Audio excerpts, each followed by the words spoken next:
अवधूत चिंतन श्री गुरुदेव दत्त श्री स्वामी समर्थ महाराज की जय. श्री स्वामी समर्थ महाराज की जय. श्री स्वामी समर्थ या यूट्यूब चॅनलमध्ये आपले स्वागत आहे. आज आपण शरीराच्या या भागाला जेवढा जास्त स्पर्श कराल तेवढी तुमच्याकडे संपत्ती प्राप्त होईल किंवा आरोग्य चांगले प्राप्त होण्यासाठी हा उपाय आहे. तर हा नक्की तुम्ही करून पहा.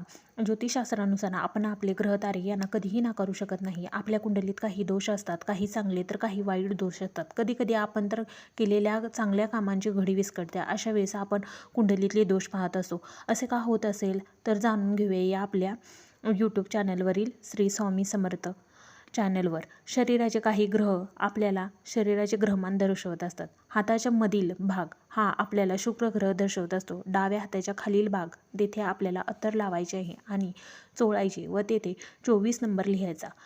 आणि तसेच घरात अशांती कटकट चालू असेल, नेमकं कशामुळे होतं हे आपल्याला कळत नाही. या सुधारण्यासाठी आपल्याला काय करायचे, काय करू नये, कशासाठी करायचे, तेव्हा आपण डिमोटिवेशन होतो. मग अशा वेळी सतत चिंतन कटकट होत असेल तर, तसेच आपले घरातील आपले कौतुक करत नसतील, अशा वेळी आपले ग्रहमान चांगले नाही असे म्हटले जाते. मग अशा वेळी आपण ही उपाय करू शकता. आपला अंगठा घ्यायचा व मधले बोट घ्यायचे आणि दोन्ही घासायचे, असे दोन्ही हातायचे करायचे.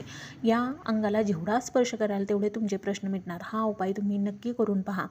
तसेच हा उपाय तुम्ही चालता उठता बसता कधीही करू शकता. कोणतेही सुतक असो, सोयरेक असो, काहीही प्रॉब्लेम असला तरी हा उपाय कधीही कुठेही केला जाऊ शकतो.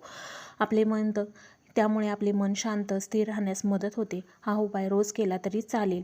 अशा वेळेस शुक्र पर्वतावर नक्की 24 अंकन मात्र लिहिण्यास विसरू नका आणि तेथे अत्तर लावायला विसरू नका. श्री स्वामी समर्थ.